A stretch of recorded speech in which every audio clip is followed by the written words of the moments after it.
বড় কাতল মাছের তেল ভুনা করেছি, তেল পেটা যেটা বলে। ভীষণ ভীষণ মজা, খুবই স্বাস্থ্যকরী একটা খাবার। আর এই তেল ভুনাটা এত বেশি টেস্টি যে আর কিছু লাগে না আসলে। ভাতের প্লেটে এরকম একটা মাছের তেল ভুনা, ফ্রেশ মাছের, তাজা মাছের ভুনা হলে আর আসলে অন্য কিছু আর তখন টেবিলে খেতেই ইচ্ছা করে না, এত মজা। আর সেটি যদি আপনি খুব সুন্দরভাবে রান্না করতে পারেন। তো আজকে আমি এই মাছের তেল পেটিটা রান্না করেছি, ভুনা করেছি। ভীষণ মজার, আমার বাসার সবাই খুব পছন্দ করে। তাই ভাবলাম যে আজকে যখন এটা রান্না করব অবশ্যই একটা ভিডিও করে নিব, আর সেটি আমি তোমাদের সঙ্গে শেয়ার করব। তো দেখো আমার এই মাছের তেল পেটি ভুনাটা কতটা টেস্টি হয়েছে। তো কীভাবে রান্না করেছি এক নজর দেখে নিই, চলো। তা কাতল মাছের পেটি, যেটাকে বলে তেলের যে খণ্ডটা বড় মাছের মধ্যে থাকে, ছোট বড় সব মাছের মধ্যে থাকে, তবে এটা খুব বড় একটা কাতল মাছ ছিল। সেই মাছেরই খুব ফ্রেশ, একদম তাজা মাছের ফ্রেশ তেলটা আজকে আমি ভুনা করবো, কেননা যে এটা খেতে ভীষণই মজা। অনেকেই জানেন না যে এটাকে কিভাবে রান্না করতে হয়, তাই আজ আমি রান্না করব আর সঙ্গে সঙ্গে ভিডিওটাও করে নেব, আর সেটি আপনাদের জন্য শেয়ার করব। চলুন তাহলে। প্রথমেই ফ্রাই প্যান বসিয়ে নিয়েছিলাম, তার মধ্যে পরিমাণ মতো একটু তেল দিয়ে নিচ্ছি। তেলটা একটু কম করে দিলাম, যেহেতু এটা মাছের তেল ভুনা, তো এই জন্য তেলটা কম দেওয়াটাই ভালো। তো তেজপাতা দিয়ে দিলাম ছিঁড়ে। তারপর এখানে মাছের তেলের পরিমাণ অনুযায়ী 1 কাপ বা হাফ কাপ পরিমাণ আপনার পছন্দ মতো পেঁয়াজ আপনি দিয়ে নিতে পারেন। তো এখন আমি পেঁয়াজটাকে একটু ভেজে নিব।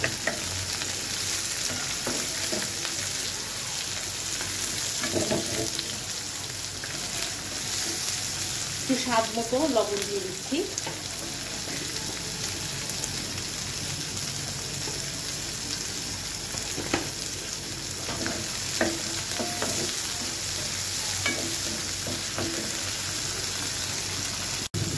পেঁয়াজটা আমি একটু মোটামুটি ভেজে নিব।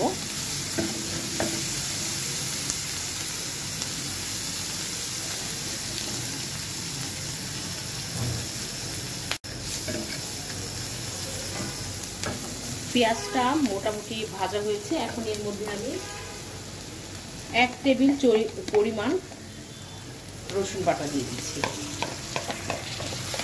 শুধু রসুন বাটা দিব, আদা বাটা দিব না। আবার একটু ভেজে নিতে হবে।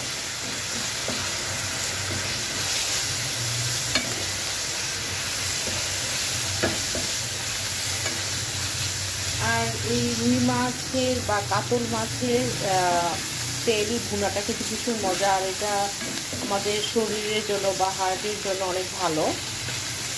এটা একটু তাজা হলে, তাজা মাছের ফ্রেশ তেল থাকলে আপনারা এইভাবে ভুনা করে খেতে পারেন। দিয়ে দিচ্ছি হাফ চা চামচ পরিমাণ হলুদের গুঁড়ো, 1 চা চামচ পরিমাণ লাল মরিচের গুঁড়ো, হাফ চা চামচ একটু কম পরিমাণ জিরার গুঁড়ো,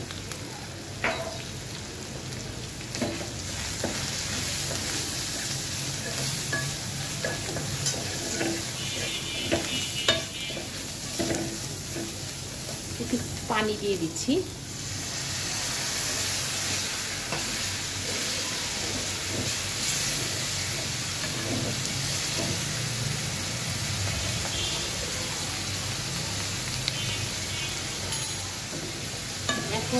এখন এই যে মাছের যে তেলটা, এটা পুরাটা দিয়ে দিচ্ছি। আর এই মাছের তেলটা কিন্তু সুন্দরভাবে আমি ধুয়ে নিয়েছিলাম পরিষ্কার করে। এই যে মাছের তেলের যে খণ্ড, এটা যদি আপনি একটু ভেঙে দেন, কেচি দিয়ে ভেঙে দিতে পারেন খণ্ডটা।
এর মধ্যে আমি একটু কাঁচামরিচ ফালি করে দিয়ে দিব, কেননা যে একটু কাঁচামরিচটা দিলে ভালো লাগবে খেতে, একটা ফ্লেভার আসবে, কাঁচামরিচের সুন্দর একটা ফ্লেভার।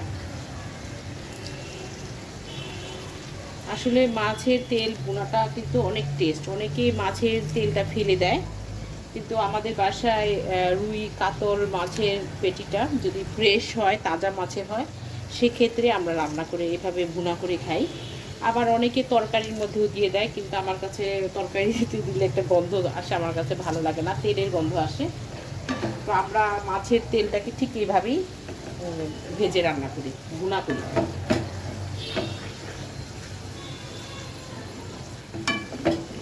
খুবই টেস্টি এটা।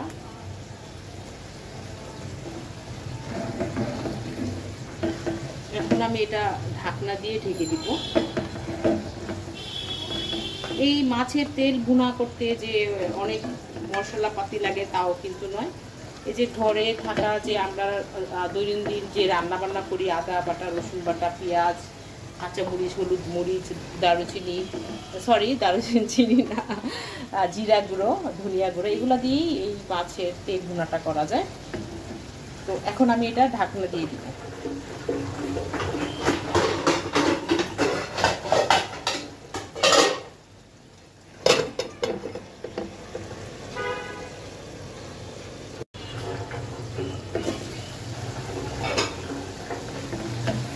চাইলে এটাতে আপনি বেগুন কুচি অথবা আলু কুচি, পটল কুচি দিয়ে রান্না করতে পারেন, একদম ভুনা ভুনা, তাহলে আরও ভালো লাগে। কিন্তু আমার কাছে এভাবে খালি তেল ভুনাটা খেতে বেশি ভালো লাগে।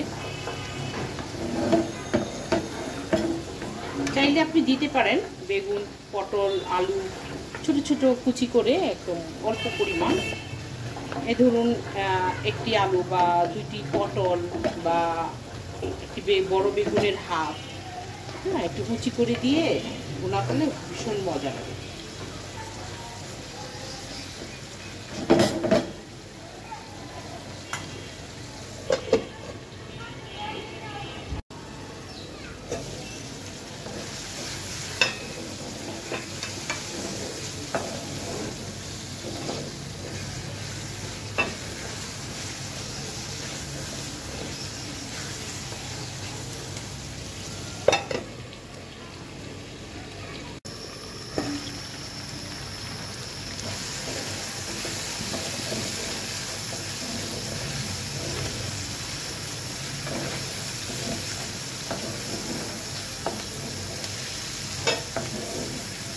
এখন আর ঢাকনা দিব না, ঢাকনা ছাড়াই এটাকে আমি একদম ভাজা ভাজা করে নিব। এটা আমি যত বেশি ভাজা ভাজা করব তত বেশি টেস্টি হবে।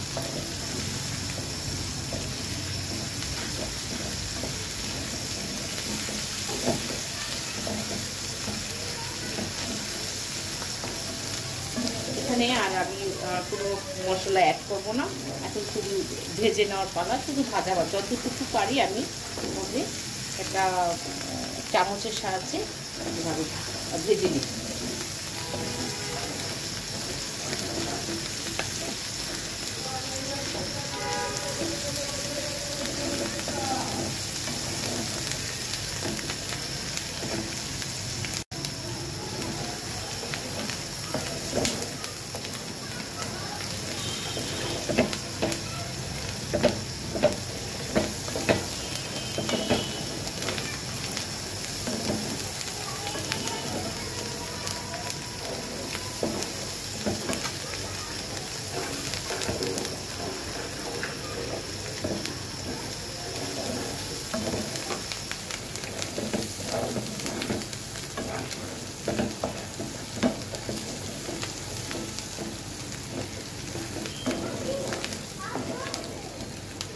একদম পুরোপুরি এখন রান্না আমার হয়ে গিয়েছে। এখন জাস্ট একটা বাটিতে আমি এটা তুলে নিব।